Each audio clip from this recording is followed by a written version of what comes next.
तो हमने मिलकर प्लान बनाया था कि किसी को किडनैप करके फिरौती मांग के उसका मर्डर कर देंगे। पैसे ट्रांसफर करने से पहले ही मार दिया था। ये प्रिया सेठ थी जो दुष्यंत शर्मा से टिंडर पर मिली थी।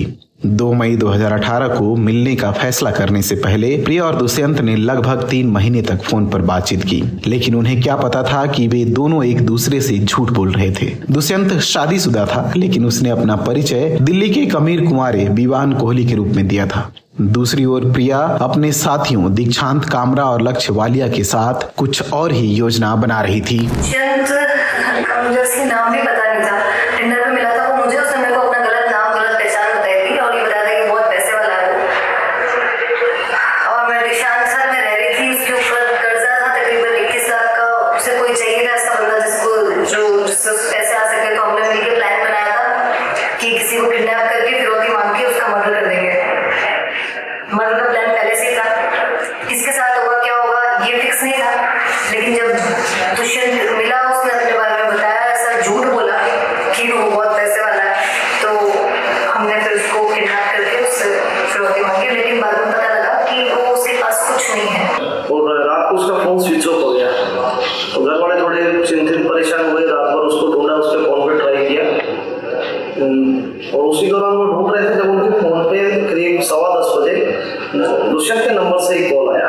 पहले उसका टाइप बोला कि पापा जो है ये मुझे मार देंगे, इनको 10 लाख रुपए दे दो, मुझे बचा दो।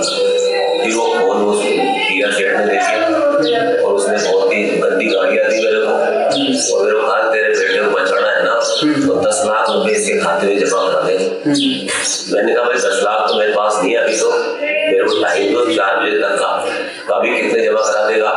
मैंने कहा मेरे पास 2-3 लाख है, अगर 3 लाख रुपए 20 रुपए जमा करा नहीं तो तेरे बेटे को मार देंगे। वहाँ से मैंने 3 लाख रुपए की FDR थी मेरी कोऑपरेटिव बैंक में, वो FDR में ढूंढवा के उसके पैसे लेके और मैं यूनियन बैंक में गया।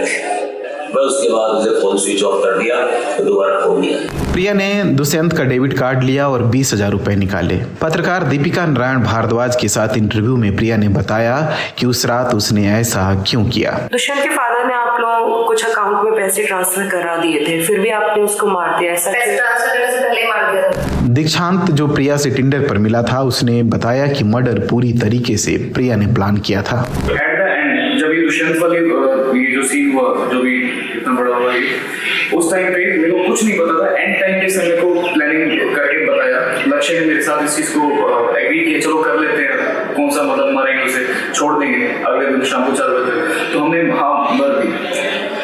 उसके बाद में उसको थोड़ा हमने टॉर्चर किया, जो भी बयान के अंदर मैंने लिखा है बोला है आपने।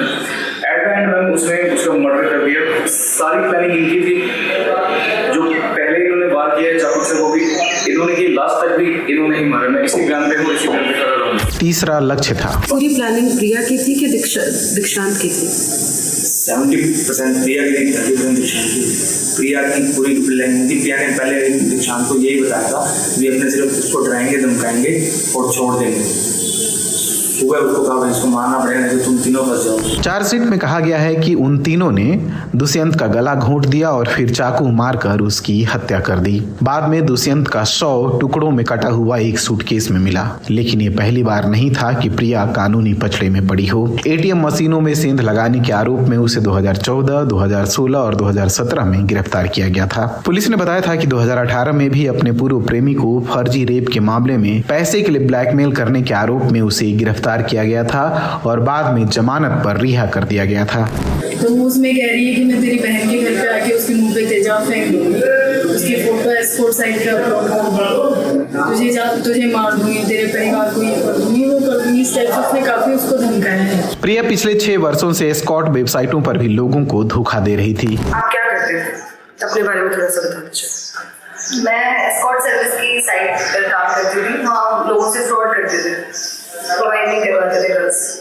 किस तरह से फ्रॉड करते थे? जैसे किसी ने कोई कॉल मंगाई, लड़की मंगाई, तो उससे उसके पास मैं जाती थी, पैसे लेती थी और उसको बोलती थी कि ड्राइवर को पैसे लेकर आ रही हूँ, और मैं वहाँ से पैसे लेकर निकल जाती थी। बस यही करती थी।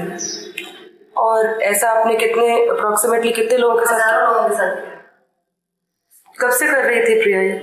6 साल 7 साल हो गए, 6 साल। कभी किसी ने कंप्लेंट नहीं करी? नहीं। जिस दिन उन्होंने दुष्यंत के शव को ठिकाने लगाया, प्रिया फिर से एस्कॉर्ट वेबसाइट पर धोखाधड़ी को अंजाम देने लगी। जब वो बॉडी आपके पास थी तब दोबारा से आप जो आप कह रही थी कि आप काम करती हो करने गई थी, हाँ गई थी। उसके बारे में बॉडी मेरे पास नहीं थी तब, बॉडी फेंक दी थी हमने, शाम को गई थी मैं, बॉडी दोपहर में फेंक दी थी। तो आप मर्डर करने के बाद भी एक्सटॉर्शन करने गई थी किसी से? एक्सटॉर्शन नहीं बोलते इसको मैडम, आप पहले एक्सटॉर्शन की डेफिनेशन नेट पे सर्च कर लीजिए खुद। वो लोग कॉल गर्ल्स बुलाते हैं, उसके पैसे देते हैं, कैसे एक्सटॉर्शन कैसे कह सकते हैं आप इसको? डिफाइन कीजिए एक्सटॉर्शन को। मैं उन्हें ब्लैकमेल नहीं करती थी। तो वो बेसिकली जो सर्विसेज आपसे लेने आते थे आप उनके पैसे ले लेते? जी हाँ, वो अपनी बीवियों को घर पे छोड़कर हमसे, मैं ज्यादा वर्ड यूज नहीं कर सकती, लेकिन हमसे कॉल गर्ल्स लेने आते थे, तो हम उनसे पैसे लेते थे, बस उनको देते नहीं थे।